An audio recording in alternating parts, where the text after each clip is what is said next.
दादो नमो नमो निरंजनम नमस्कार गुरुदेवता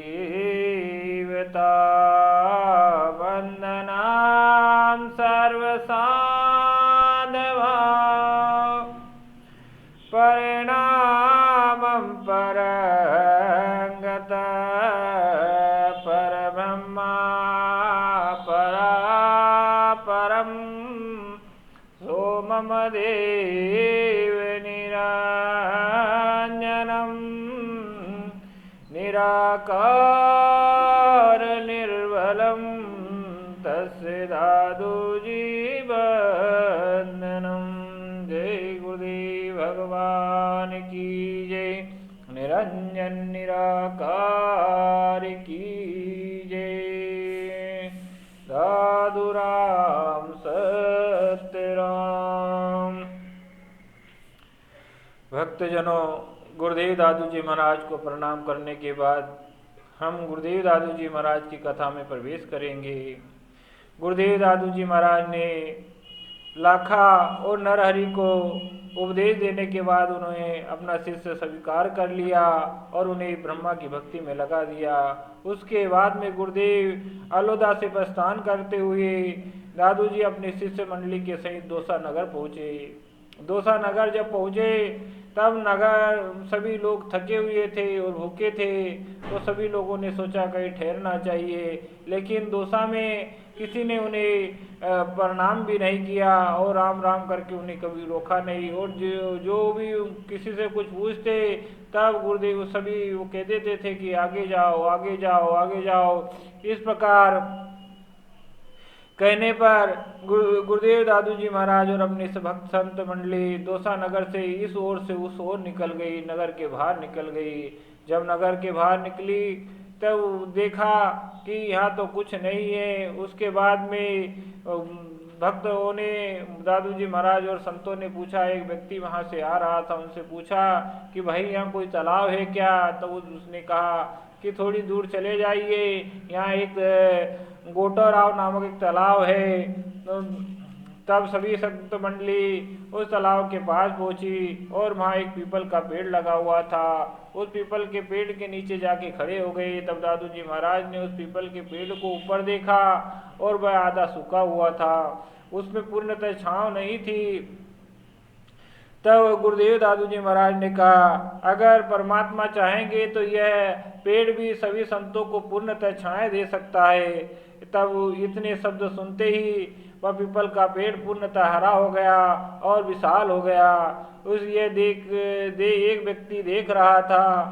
सभी लोग उस पीपल के छांव के नीचे बैठकर परमात्मा का भजन करने लगे। उसके बाद में गुरुदेव दादू जी महाराज ने सभी से कहा, तालाब में स्नान कर लो। तब जग्गा जी महाराज ने कहा कि यहाँ स्नान करने से क्या यहाँ गरम गरम जलेबियाँ मिलेगी क्या? तब गुरुदेव दादू जी महाराज समझ गए कि सभी संत भूखे हैं और कुछ खाना चाहते हैं। तब गुरुदेव दादू जी महाराज ने संतों से कहा, ये आपकी इच्छा तो परमात्मा पूरा करेंगे। उधर गुरुदेव दादू जी महाराज अपने ध्यान में लग गए और सभी संत तालाब में जाके स्नान करने लगे। सभी स्नान से निपट तो हुए, स्नान से निपटे उस देखते हैं कि गरम गरम जलेबियाँ तालाब में तैरती हुई पातलों के ऊपर रखी हुई आ रही है। ये चमत्कार देखकर वह सब हैरत में रह गए और सभी ने उस रसभरी जलेबियों को खाया और बहुत सारी जलेबियाँ बच गई। जब गुरुदेव दादू जी महाराज से कहा, प्रभु इसका क्या किया जाए?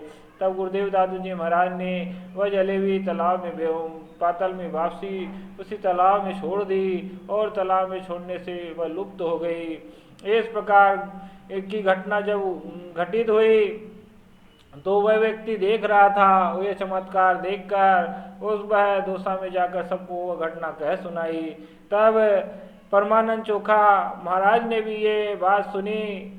दौसा नगर में परमानंद चोखा नाम के व्यक्ति रहते थे। उन्होंने जब ये बात सुनी तो वह गुरुदेव दादू जी महाराज के दर्शनार्थ आया और गुरुदेव दादू जी महाराज को दंडवत प्रणाम करके कहा, प्रभु मुझे घर पे जाकर मेरे घर को पवित्र करिए।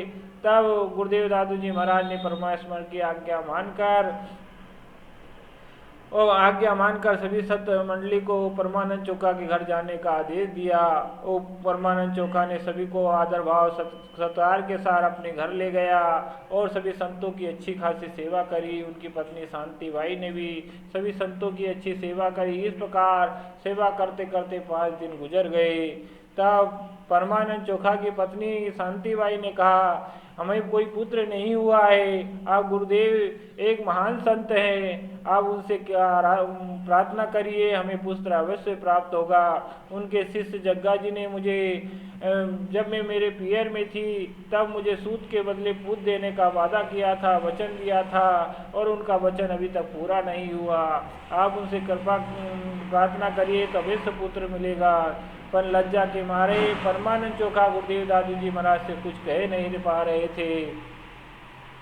जब एक दिन गुरुदेव दादू जी महाराज एकांत में बैठे हुए थे और परमानंद चोखा और शांति बाई वहाँ खड़े हुए थे, तब गुरुदेव दादू जी महाराज ने परमानंद चोखा और शांति बाई से कहा कि आपको पुत्र की बहुत चिंता है, आप पुत्र की लालसा लिए हो, लेकिन आप चिंता ना करें, आपको एक पुत्र होगा और ऐसा पुत्र होगा जो आपका नाम रोशन कर देगा, जिसकी वाणी सब जगह विख्यात हो जाएगी, जिनके शब्द अनमोल होंगे, और वह उसके बाद उस जन्म लेने के बाद में फिर वो कभी जन्म नहीं लेगा, वो परमात्मा में लीन हो जाएगा।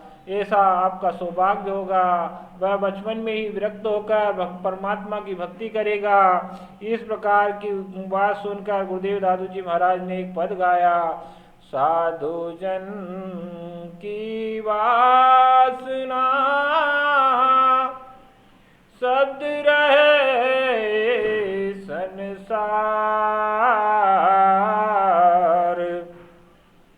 दादो आत्म ले मिले अमर उपवन हार। गुरुदेव दादू जी महाराज कहते हैं, संत अपनी आत्मा और ज्ञान द्वारा संसारी भावना से ऊंचे उठाकर परमात्मा मिलकर अमर हो जाते हैं और उनके लोक कल्याण विचार वासना उन्हीं शब्दों द्वारा संसार में रह जाती है। इस प्रकार गुरुदेव दादू जी महाराज के वचन सुनकर शांति माई और परमानंद चोखा दोनों खुश हो गए और गुरुदेव दादू जी महाराज को दंडवत प्रणाम करते हुए दादू जी महाराज को बार बार प्रणाम करने लगे और गुरुदेव दादू जी महाराज की वंदना करने लगे। इस प्रकार गुरुदेव दादू जी महाराज ने शांति बाई और परमानंद चोखा को पुत्र प्राप्ति का वरदान देके वहाँ से आगे बढ़ने का विचार किया। अब आगे क्या होता है हम अगले भाग में सुनेंगे। लेकिन गुरुदेव दादू जी महाराज ने जिस प्रकार शांति बाई और परमानंद चोखा पर कृपा करी, ऐसे संत सभी लोगों पर कृपा करते हैं, लेकिन आपकी आस्था और हमारी विश्वास कितना दृढ़ है इस पर हमें विश्वास रखना होता है। जिस प्रकार शांति बाई ने धैर्य के साथ पुत्र प्राप्ति का इंतजार किया, उसी प्रकार गुरुदेव दादू जी महाराज ने भी उनकी इच्छा पूर्ण करने का वरदान दिया। आपकी भी अभिलाषा गुरुदेव दादू जी महाराज पूरी करेंगे। भगवान पर आस्था बनाए रहे और परमात्मा के चरणों में सदा लगे रहे।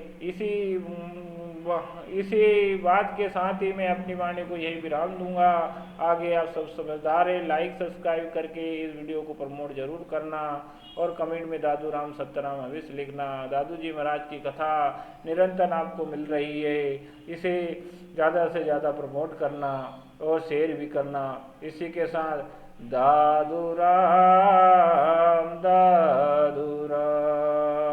दादू सिरजनहार के केते नाम अनंत